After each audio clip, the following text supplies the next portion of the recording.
I have got a question. Prahalad, from birth till today, we have all been together. Where from you got this knowledge?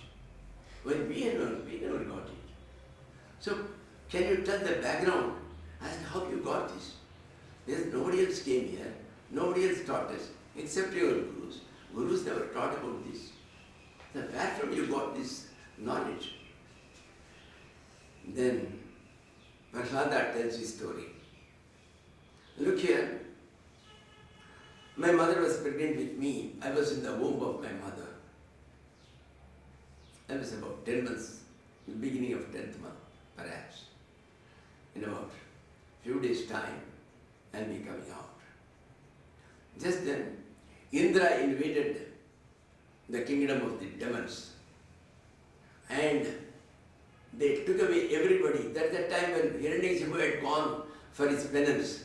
So there was nobody else. So number 2 could help. Whoever was in substitute, whoever was substituting. So, at that time, all the ladies were being drawn here and there.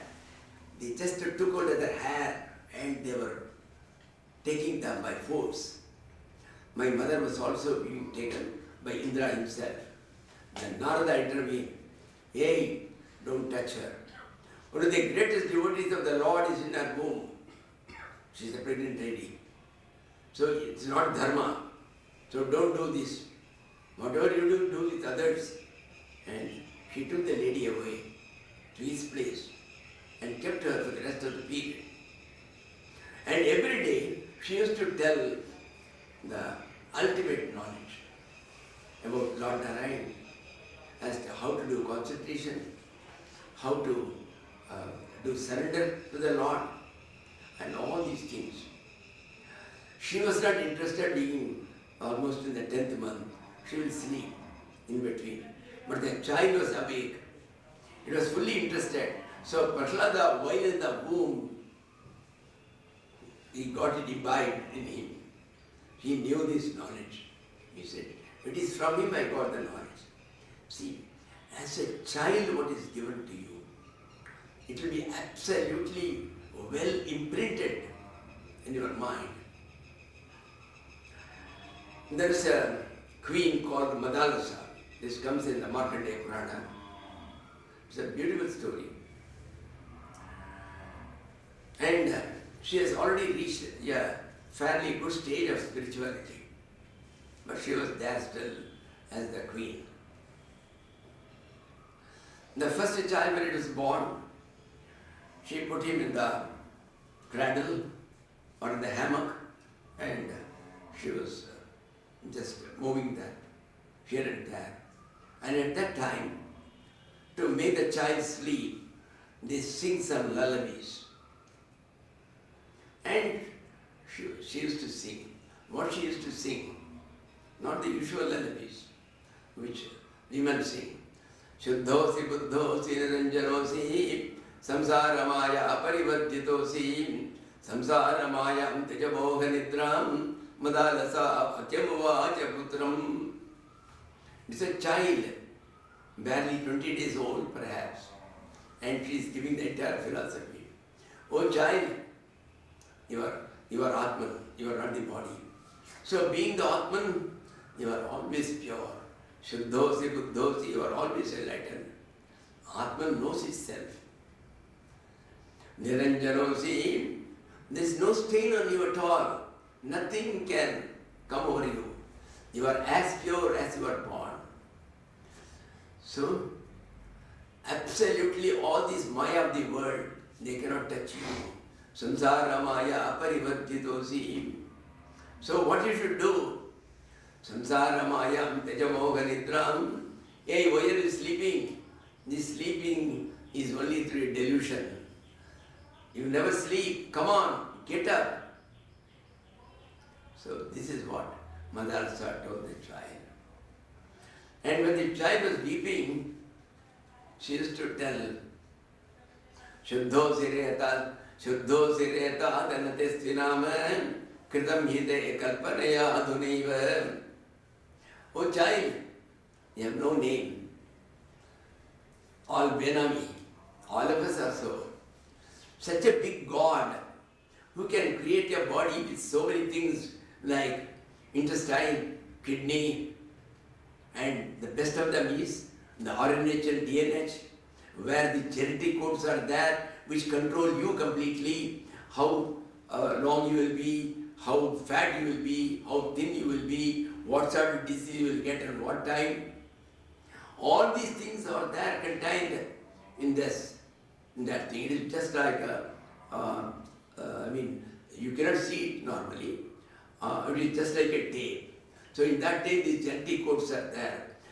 Now the genetic engineering people are trying to understand, and it is more than 100 years. We had a civilization called Mohenjo-daro Harappa civilization. Then in those days, they had used some script and they had written something. They are all in the form of a pictorial language. And even today, thousands of scholars, they are yet to solve that code as to what it means. That is there. When that is there, are they going to find out which is the code there for typhoid, which is the code there for pneumonia, and then remove it? Is it? I don't know when it is possible like. It's all Lord's will. Anyway. So such a person, such a nice sculptor, can he not put a nameplate here and put Shantananda, Tribhuvanji and Murali? They could have put. Because he didn't want us. He wanted all to be Benami. But we were wise. We put a name. Then the handle we are putting on everybody. So this is what we do. So she says, Kritam yete kalpanaya adhunaiva. You had no name. Just by imagination we have given one name. Katti, Mutti, Krishna, Rama. We have given a name for you. That's all. So she says, leave it all. This body is not yours. Nor do you belong to the body. Why are you weeping? Panchatmakam dekhamidam natesti naivasatvam rodhishekasya hetoho. Why are you weeping? Child, leave off your weeping. You are not the body at all. You cannot weep. You have no sorrows. You are always in Ananda. And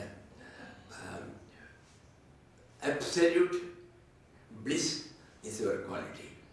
You are always full of bliss. How can you be? Come on, stop it. And that child, when it became about 7 years old, it went to its mother. Mother, I want to go to the jungle and pray to the Lord. Give me permission. And you tell father, and it ran away. The same thing happened to the second child, the same thing happened to the third child. The king was becoming old. One day he went and bowed to his wife. Mother, the next child, at least one child you give for running this kingdom. For the next child, please don't sing any lullabies, please. Let the child grow as it is. Please don't sing. If it weeps, let it weep. Please don't stop it by your songs. She did the same thing. That's what happened. So, from childhood when you give it, that becomes. And not only that. See, as just said, Krishna Grihit Atma, his entire body was possessed by the Lord. There was one Schopenhauer. He was the first German to translate all our Upanishads into German. He was the first one. From childhood, he was always worried. When he was a boy of 7, he will sit in the class and he'll be thinking, who am I? Who am I? Where from have I come? What am I doing here? Where do I go from here? What will I do there? He was always worried about it. Classes will be going on, he'll be only thinking of it. Somehow he managed to finish his minimum graduation. But even after the graduation, he didn't go for any job. One day night, about 12 o'clock, he's sitting in his room with his hat on and with his shoes on, He is not aware even. And then thinking, who am I? Where from have I come? What am I doing here? Where do I go from here? Like that. And thinking, he was not even aware, he opened the door and went out. And he was going through a garden full of trees bearing fruits, apple, peach, all the fruits are there, plenty. In those days there was no electricity. So in the night the watchman, he had a big lamp, because for the few days he found some of the fruits were missing. Some poacher had been thieving them and taking them away. Just now he sees one fellow goes with the hat on. He said, perhaps this is that fellow who has been taken with his fruits. So he runs behind him because he is going in towards the door. He runs behind him. Hey, who are you? Where have you come from? What are you doing here? Where are you going? Then Schopenhauer turned back. He came running and embraced this watchman. Arey, for the last 18, 20 years of my life, I have been asking the same question and you are also asking the same question. I have not got the answer, Baba. He was telling. So like that, you should be obsessed with it. You should be obsessed with the Lord. Everything you should relate to the Lord. Whatever you talk, you should relate to the Lord in your mind. That's how we should be. And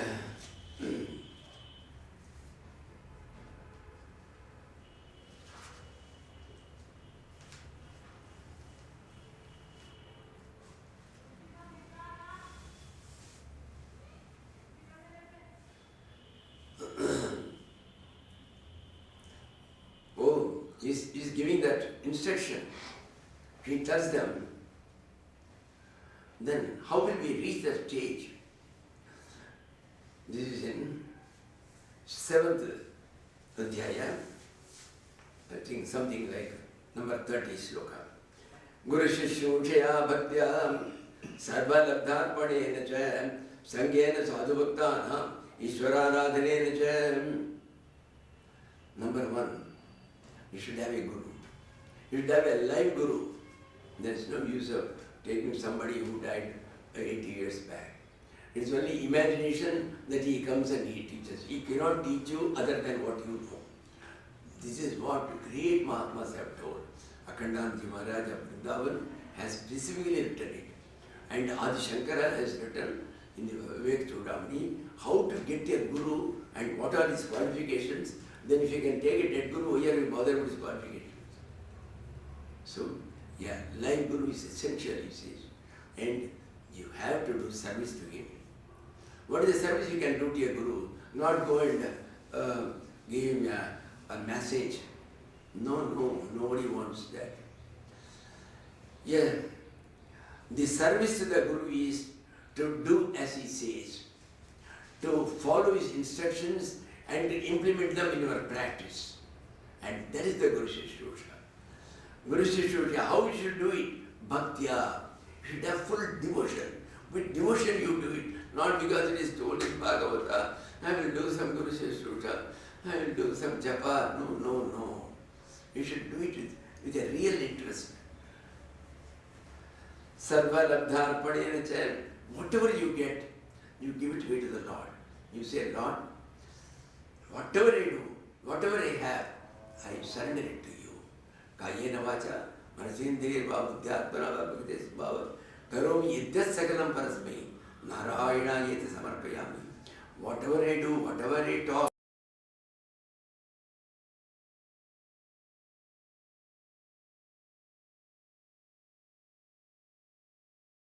by my body, by my speech, everything I am doing samarpana, I am dedicating it to you, to the Lord.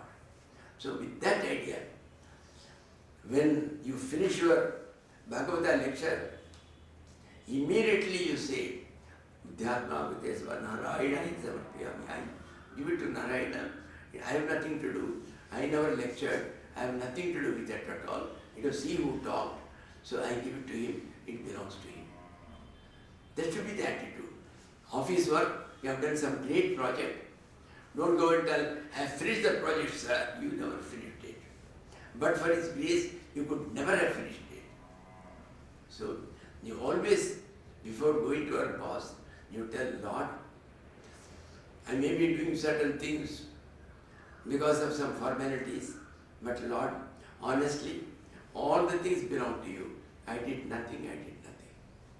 With that attitude, they go, everything will succeed. And Shraddhaya Tirkathayancham Kirtane Gunakarmanam. You have faith in all those things, in the stories of the Lord, or in the glories of the Lord, and you begin to sing yourself the Lord's stories, the Lord's glories, the Lord's qualities, so that others can hear about it. Hari sarveshu bhuteshu bhagavan asta ishvara iti bhutani manasa kameste sadhumani. The Lord is there in all the beings. He is everywhere. So as such, don't internally, through the mind, do not treat anybody with disrespect. The point is, in the earlier stages, Kriyadvaitam na kuryat. Do not do Advaita in practice, because this transcendental world is different, this phenomenal world is different. Don't try to confuse the ultimate with this relative world. In the relative world, live according to the laws of this world. So don't bring Advaita here. So as such, when you deal with supposing you are going in a forest and towards the leopards are coming towards you, don't say it's all Brahman and don't try to embrace. So you treat as normally as a man will do when a tiger comes. He will run away, you also run away. So never use it in practice. Kriyadvaitam na kuryat. And all these things he says, after all, what difficulty is there in praying to the Lord and doing some sadhana for the Lord? Koti prayaso sarabhalakarehe upasane svedi chitravasata. You need not do much effort. Simply thinking of the Lord, is there any effort? And if you can sing about Him, in singing about Him, what difficulty is there? You go to the bathroom and you sing cinema songs. Instead of you don't say Hare Rama, Hare Rama. But it won't appeal to you. And thus he talked to them all. And now, again when the report comes from Chandamarka, my father has not come, the boy has not learnt anything, he is still talking of the Lord. Because when they returned, not only this fellow, all of them were doing Hare Rama, Hare Rama. He said, what has happened? Originally only this fellow was there, now all the fellows have joined him. So, they decided to go and inform the king. They informed Hiranyakashipu, and the conversation between Hiranyakashipu and Prahalad, and finally he's getting killed by Narasimha. We will leave it for tomorrow. Tomorrow and day after tomorrow. Anyway, we have got no classes. And we will resume on 8th. Tomorrow is 6th. 6th and 7th we won't have. So we will resume it on 8th. Om Narayana Narayana Narayana. Sati Prajabhya Paripalintam Nagyenama Gyenama Gyensha. Brahmi Vishwasvatam Lokasavasta Sigro Bhavantu. Kali Vrsta Prajenda Prativisa Videsha Uttakarita Brahmana Sandilya Sarve Bhavanta Sukhna Sarve Sandililamiya Sarve Padrana Sarupide Avatar Varishta Ramakrishna.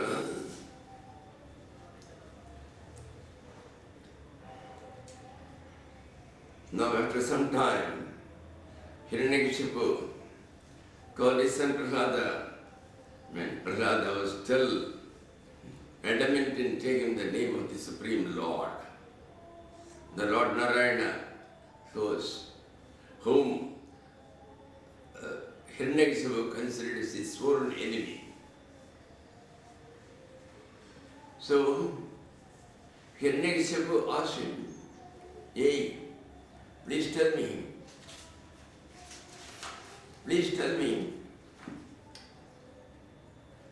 the entire world is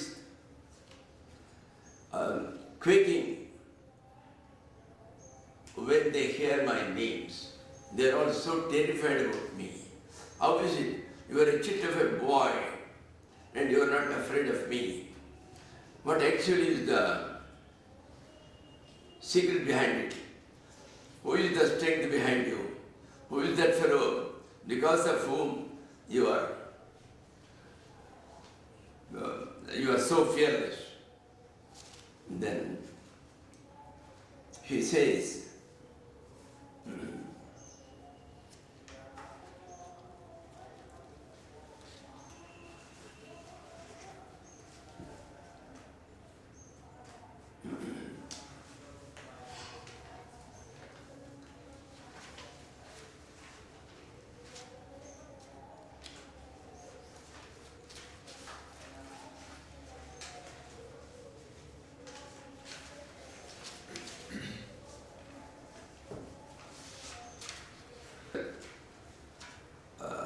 he gives you something very, very peculiar.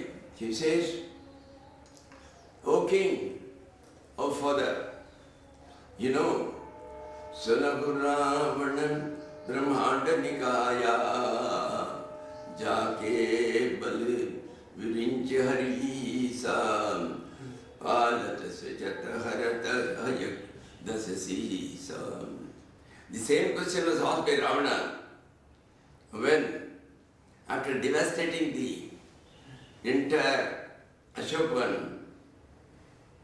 the Hanumanji was brought before Ravana. He says, "You are a small monkey. How did you dare to devastate my land and my entire Ashokan?" Then he says, "The one who gave the strength to Brahmaji for creating, the one who gave the full strength to Vishnu for looking after us and maintaining us and sustaining the entire world, and the one who gave the strength to Lord Shiva for destruction at the time of the deluge, the Pralaya. Well, he is behind me, nobody else." So, in the same way, "Na kevalam me bhavatascha rajanne savebalam balinam na chaparesham." The one who gave you this kingdom, the one who gave you incomparably strong so that everybody is afraid of you, the one who is now behind me is the same. They are the same. So the one who brought you to this condition, he is the one who is also my strength. And he is everywhere. Then Hiranyakashipu asked him, "Kvasav irisu sarvatra kasmastambhena drishyate." The court where this entire conversation was taking place, it is a court full of various pillars, very heavy pillars. And Hiranyakashipu pointed out one pillar. When you say your God is everywhere, is he in this pillar? And then with his hand he gave a big slap on that pillar. The pillar broke and out of it came a strange being which was Antasavayam Narshadadam Adrishata Adbhutamalpamadvarne Sambe Sabhayam Namargam Namanusham. He saw something which was very strange. It was neither an animal nor it was completely a man. It was half animal and half man. Nobody has seen such a scenery earlier in their lives. And Hiranyakashipu knew that this Lord Vishnu, who is a Mayavi, who is full of magic, he is the one who has created all these illusions. So he is the same. So he just goes and tries to catch hold of Narasimha. Narasimha, this is Lord Vishnu himself came in this form. Because Brahmaji has given him a boon that Hiranyakashipu will never be killed by an animal. Hiranyakashipu will never be killed by a man. So here is a case of a being which is neither a man nor an animal. It is in between. So in order to make the boon a truth, he has to come in this way. He caught hold of Hiranyakashipu, put him in his below his portion, on his lap, and then with his nails in the hand, he just broke his stomach completely, so that the kidney, the intestine, everything came out, including the heart. Completely, he cut into pieces. Because again, the boon told that he will not be killed by any weapon. You can say this is a weapon. This is my normal state. So the Lord again used only this. And again he has told that he will neither die in the air nor will he die in the earth. So he put him on his lap. The lap is neither the air nor the earth. And not only that, he came in the Sandhya Kala. There is evening, 6 o'clock, when the daytime was going and the night was to come. So you cannot call it day, you cannot call it night. He has taken a boon that Hiranyakashipu cannot be killed at night, Hiranyakashipu cannot be killed in daytime. So he has fulfilled all the conditions.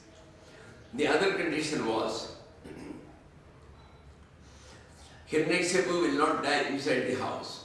Hiranyakashipu will not die outside the house. So he brought him to the door.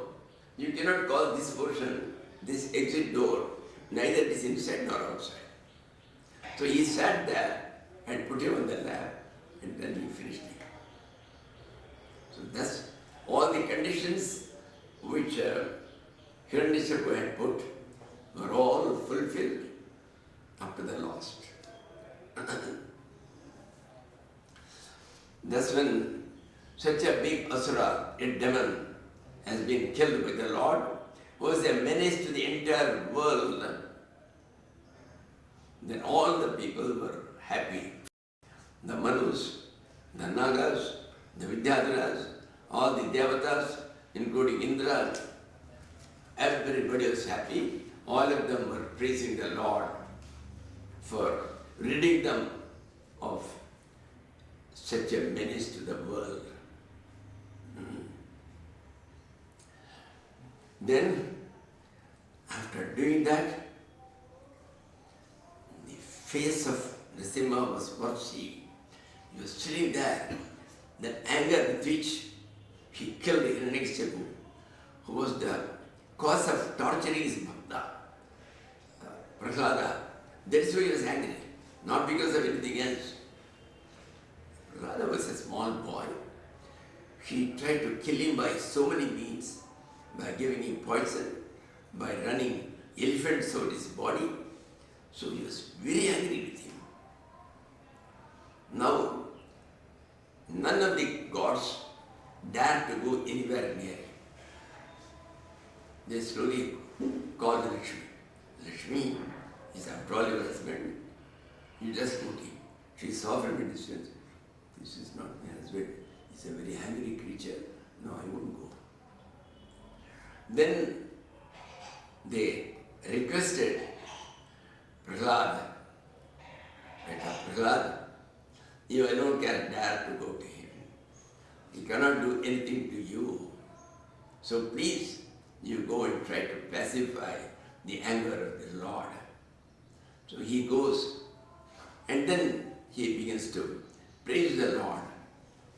It is a very big prayer, but one or two things.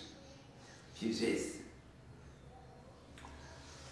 Naham vipemajate ati bhayanakasya ishwarkar netra bhriguti rabhaso pradantra anusaja khataja kesara shankhu karna vikrada pika dijimadarbhinna.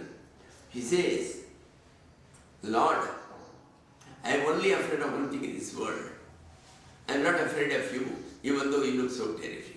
Not at all. But I am definitely afraid of this entire world. I don't want to be in this world and become worldly. I will be completely involved. I will be entangled in this. I can never come out. I will be having cycles of birth and death repeatedly. I do not want it. I am only afraid of that. Samsara chakra kadanat rasadam pranita. I am only afraid of it.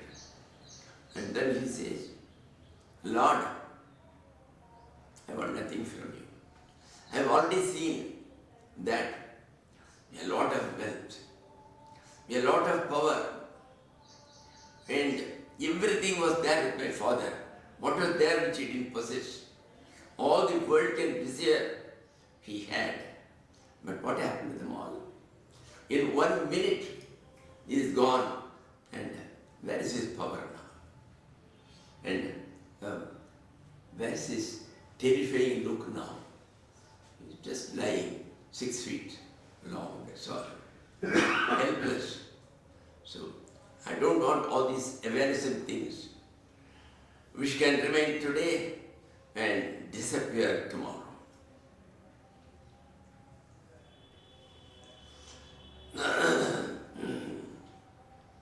So, Kalatmano Panayamam Dijabhritya Varsham. Lord, I only want one thing.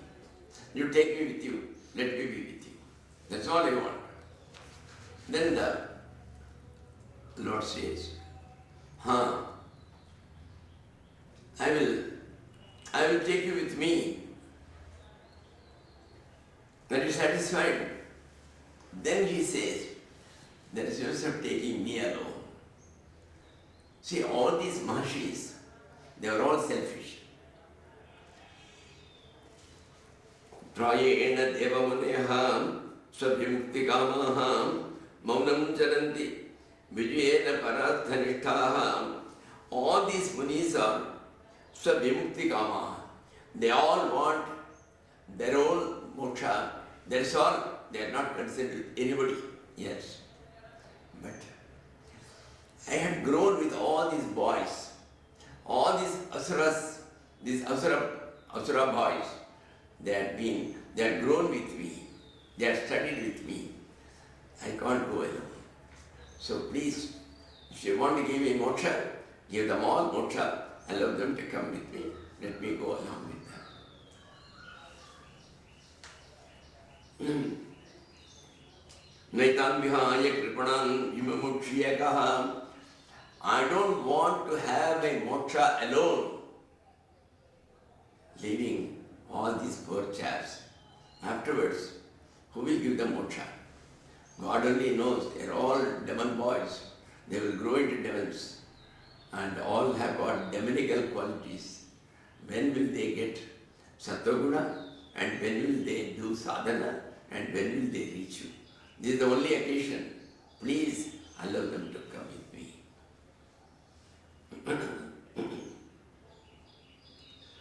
Then he says, well, he didn't answer that. He says, Prahalada, I am highly pleased with you, Varam Ranishwabhimatam Kamapurvaspyam Nrinam. Whenever anybody asks any desires, I am here to fulfill all their desires, whatever the desire may be. So ask me for a boon. And she says, Kamanam Hridya Samproham. God, please never tempt me. You give me this boon that I should never get any desire in my life to ask for boons. I don't want anything. So this is what you want. Let no desire sprout from your heart at any time. That's all the... Then, even though she told like that, he says, yes, I can ask you for one boon. The boon is my father. He is definitely a wicked fellow. He had tortured everybody, all the gods, all the Maharshis, and all the devotees here. But still, he was my father. So Lord, if you don't mind, Tasmat pitame puyete durantat dustarajagati. He lay down in your lap. See, your face he died. So naturally, I am sure all his sins would have been washed off by that. So please don't send him to hell where he will be tortured. Give him some nice place where he will spend some good time, and then he will come back and he will have a nice janma where he will be able to think of you. So that's all we want. This is the first time in life, of anybody's life, that God had offered, you asked me any boon, and then he said, sorry, I can't give you. This is the one case where Bhagavan told him, I am very sorry, I can't give you this boon. Why? He said, look here, this boon is already granted to you without my giving it. A person, a family where a person like Prahalad, such a great devotee, has been there, 27 generations in the front and in the back. They have all been completely purified and they have all got a good place. So it is not in my hand, they are already there. That's why I can't give you. That's it.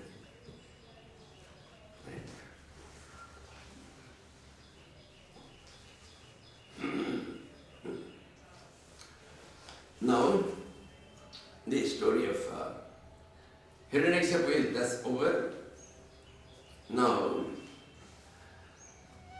it's a conversation between, I told you, between Narada and Dharmaputra, and that Shukadeva is now telling to Ajaparishi. So, Narada wanted to know, and who was the Tripura whom Lord Shiva went and destroyed. Tripura means the 3 cities. The Asura was having 3 cities which were able to fly.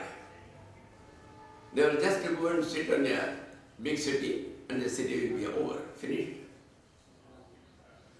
And all the 3 were demons. Nobody can catch them. They will fly away. Before you can shoot at them, they will go to another place. The city will fly. So they were called Tripuras. Tripura also means the one who has got the 3 bodies. We have got 3 types of bodies. Number 1 is the gross body which you are seeing, with the hands and all that. When this dies, what is it that goes in the next birth? Inside another body. When this body has died, then that is called the Sukshma Sharira or the subtle body. This subtle body consists of various things, including the Panchabhutas, that is earth, fire, water, space, etc. And also the mind. The mind, the specific items like, I didn't like Shantananda, I like Krishnamurti. This sort of likes and dislikes with people, that is lost. But the general memory will be there. I dislike sugar. So the child, when it is born in the next birth, from childhood, when sugar is given, it doesn't like it. So this sort of things, the general conditioning of the mind, which has been obtained in the previous birth, that goes along with this. I like cigarettes. Well, that comes. So when he's 4 years old, whatever his father is not, he goes backwards, and with the servant, he takes, hey, give me one cigarette, and he begins to take. This is because of the conditioning from the previous birth. So all these conditionings go along with that Sutra Sharira. Then apart from that, there's a third Sharira, which is called the Karana Sharira, or the causal body. Karana Sharira means the one which was responsible for your taking birth at all. What is responsible for it? It was ignorance. As you never knew as to who that final reality was, because of that you are suffering. You considered your drama as something real. So all the troubles and miseries and tribulations in this birth, you think they are real, and you are praying to God. You say, hi, why all these things are coming to me? All these diseases are coming to me. Cancer is coming to me. So all these things. So,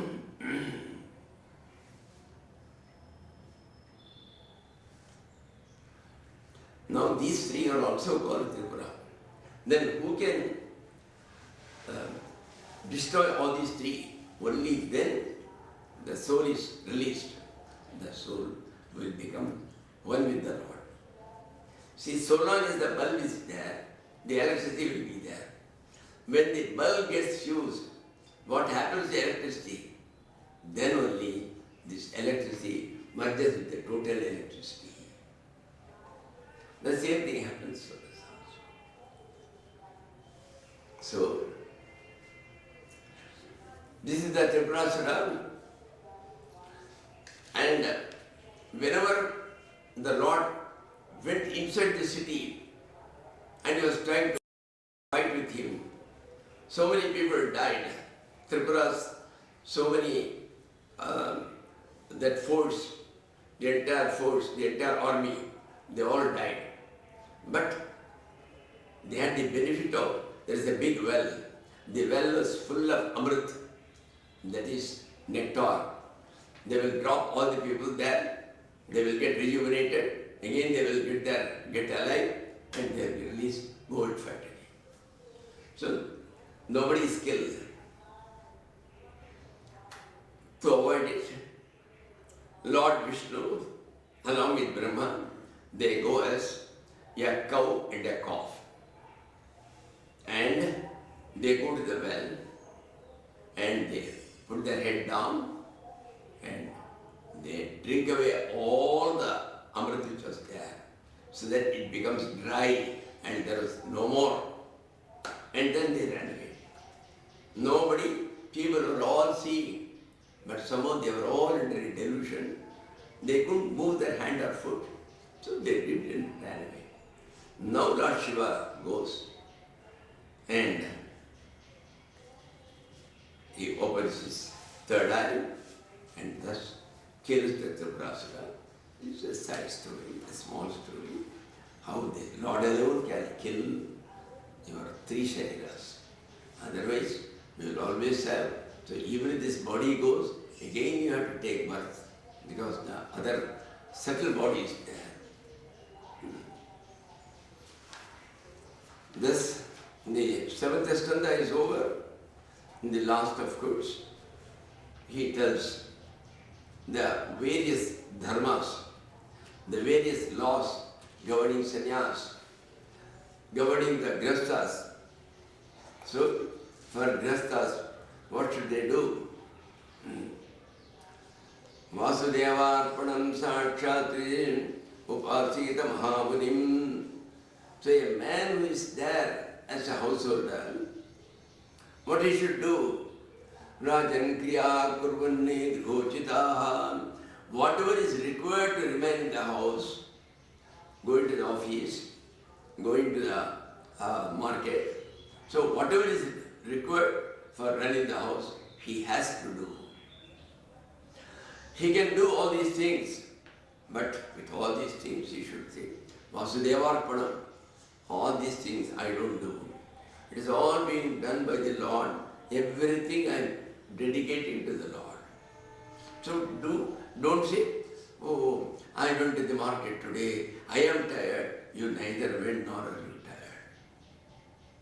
It's all He, the Lord alone. So you do Vasudevarpanam. Now in this seventh skanda, this is the 14th adhyaya, the second and third sloka. And further, satsanga, chanati, sangram, atmajaya, atmajadishu. Now, naturally living in the house, you develop attachment towards your wife, towards your sons, towards your ATM card. So all these are there. So how to get released from that? While as a grihastha, wherever you find some holy men are giving lectures, go and live in their holy company for 1 hour, 2 hours, 3 hours, as long as you can. By repeatedly going and being in the company of such holy men, slowly your attachment towards your house, your father, mother, wife, sons, all these things will leave you. Slowly they will leave you. It cannot immediately. Satsanga chanakaihi. Chanakaihi means very, very slowly. It will take place. It won't take place in one day. With this, the seventh skanda is over. So as I told, the seventh skanda just gives you the categorization as to what sort of vasanas are latent tendencies from the previous birth. They follow you in this birth and then they propel you to do the same good deed or bad deed which you are doing in your previous birth. That is called vasanas. So that vasanas can be divine vasanas or it can be demonical vasanas. Both it can be. And now we come to the 8th skanda. It starts with a beautiful story. The Shukadeva starts with a story. He says, Asit Girivaro Rajanne Trikute Divishitaha. With 3 peaks, there is a big mountain. On that mountain, there lived one of the big king of the elephants. And it had a lot of followers, mostly all ladies and his children.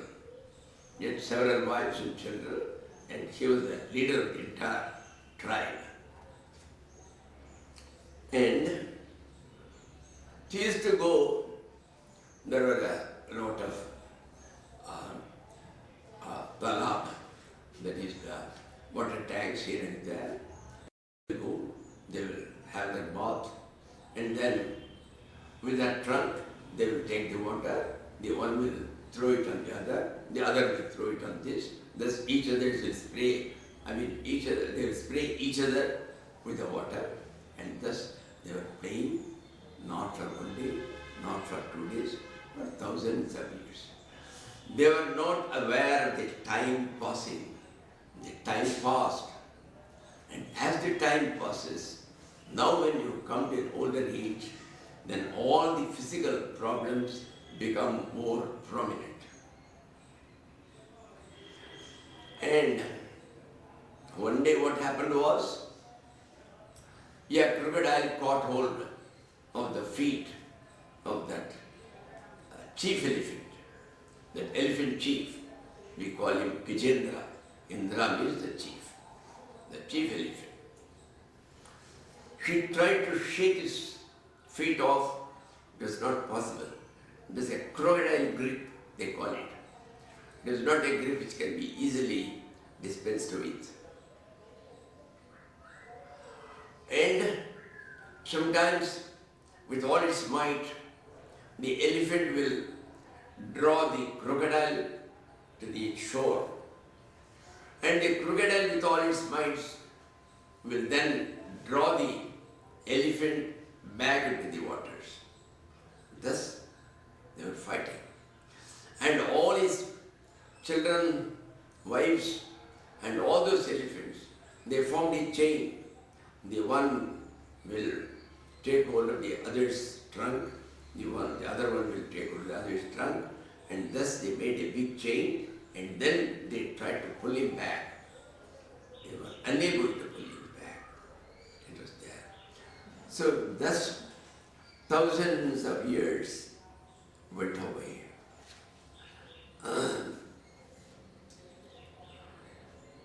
Now, they thought, this fellow is gone. What is the use of this chief? He is going to die. So they all left him alone, they went away. That's what will happen. And the Shankara has told the same thing. So long as you are yearning, your son, your daughter, your wife, they will all be very happy with you. The day when you retire, well, what happens, nobody can say. There is a great poet called Nilakanta Dikshita. He was there perhaps within about 500 years or 600 years. He was the divan of a king, and then when he retired, he wrote a beautiful book called Vairagya Sataka. 100 shlokas on Vairagya. Similarly, there is another poet called Bhartrihari. He has also written another Vairagya Sataka. They are all very good to read. Even when I was small, my father made me read the Vairagya Sataka of Bhartrihari. This I read much later, very much later. The first shloka of this Nilakanta Dikshita is Yamarabdham na ganitamidam jivitam va dhanam va. To please whom? In all these years, I never bothered about my life. I never bothered about money. I was spending money like water in order to please my wife. If she said, this Deepavali, I want a diamond necklace, somehow or other, I took money, I took loans, and went and purchased and gave her. Yasya pritihi manasi kalita jayasi mokshatopi. And when she got that, and she smiled at me. Oh, it's so nice of you. Thank you. Then I thought, this is something greater than moksha. I don't want moksha. And her smile is more than moksha. Jayasi mokshatopi. And the same wife now, she doesn't consider me equal to a blade of grass, she says. And the next shloka is about his sons. She says, in order to teach my sons at night, I never bothered about my food, about my own food. I never bothered about my own sleep. Always together I was teaching them. And those very boys now they say, what did you do? Prarthana janmaladha pragyon mesha yuvachataryaha. Now my son said, I was brilliant. From my previous birth, I have inherited very good memory, very good intelligence, very good IQ. So we came first. We got all our scholarships. What did you do? So they don't consider me as anything. Then friends, like that, there are 100 slokas. So even 500 years back, it was there, but now, I don't know.